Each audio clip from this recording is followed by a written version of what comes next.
హైదరాబాద్ నుంచి బెంగళూరు వెళ్తున్న వేమూరి కావర్ ట్రావెల్స్ కు చెందిన వోల్వో బస్సు అర్ధరాత్రి కర్నూలు శివారులో ఘోర ప్రమాదానికి గురైంది. ప్రమాదంలో బస్సు పూర్తిగా కాలిపూడిదైంది. వి కావేరీ ట్రావెల్స్ కు చెందిన DD01 N9490 వోల్వో బస్సు రాత్రి దాదాపు 10 గంటలకు పటాన్ చెరువు నుంచి ప్రారంభమై వివిధ పాయింట్లలో ప్రయాణికులను ఎక్కించుకుని బెంగళూరుకు వెళ్తోంది. తెల్లవారుజామున కర్నూలు జిల్లా కల్లూరు మండలం చిన్నటేకూరు ఉల్లిందకొండ క్రాస్ వద్దకు చేరుకోగానే ఓ బైక్ ను ఢీకొట్టింది. బైక్ ను ఈడ్చుకెళ్లడంతో ఇంజన్ వద్ద పైపు పగిలి మంటలు చెలరేగి ఈ ఘోరం సంభవించింది. మంటలు చెలరేగాక ఎమర్జెన్సీ డోర్ తెరుచుకోలేదు. బస్సు ఆగడంతో కొందరికి మెలకువ వచ్చి లేచి చూశారు.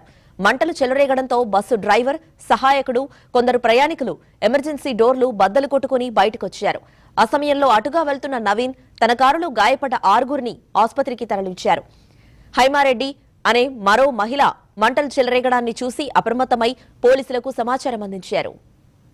ఈ భారీ అగ్ని ప్రమాదం జరిగి బస్సు పూర్తిగా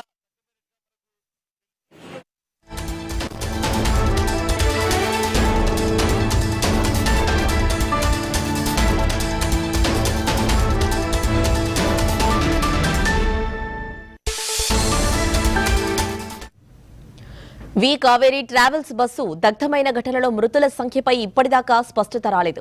ఇప్పటివరకైతే 22 మంది మరణించారని అధికారులు అంటున్నారు. ఇప్పటిదాకా 11 మంది మృతదేహాలను వెలికితీశామని, మరికొంతమందిని గుర్తించాల్సిందని కలెక్టర్ సిరి తెలిపారు. దీంతో తమ వారి ఆచూకీ తెలియక ప్రయాణికుల బంధువులు ఆందోళనకు గురవుతున్నారు.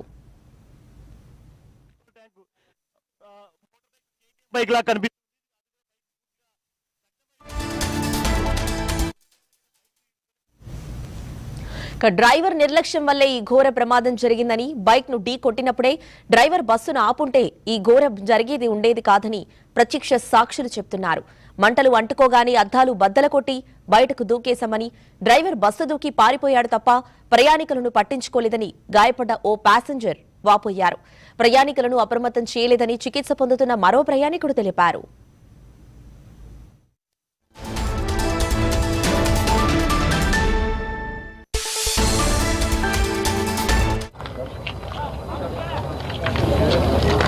అది గ్లోవ్లు వేసుకోమోదు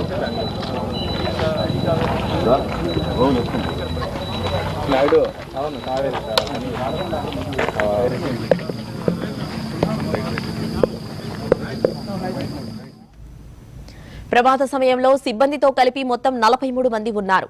గాఢ నిద్రలో ఉండడంతో తేరుకునేలోపే ఘోరం జరిగిపోయింది. ఘటన నుంచి 19 మంది బయటపడ్డారు. ప్రమాద తీవ్రతను డ్రైవర్ అంచనా వేయలేదు. ఇప్పటిదాకా 11 మృతదేహాలను వెలికి తీశారు. చికిత్స పొందుతున్న వాళ్ల పరిస్థితి విషమంగా ఉంది. దీంతో మృతుల సంఖ్య పెరగొచ్చని డీఐజీ కోయ ప్రవీణ్ అన్నారు. అలాగే ప్రమాదానికి కారణమైన బైక్ సైతం బస్సు కిందే కాలిన స్థితిలో ఉండిపోగా బైకర్ మృతదేహం రోడ్డు పక్కనే పడుంది. అతని పేరు శివశంకర్ గా గుర్తించారు.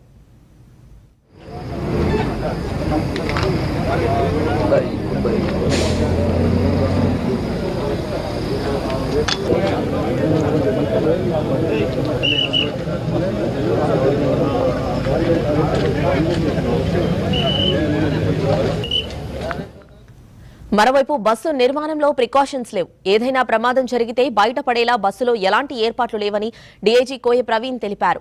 ట్రావెల్స్ ఓనర్ పేరు వేమూరి వినోద్ అని.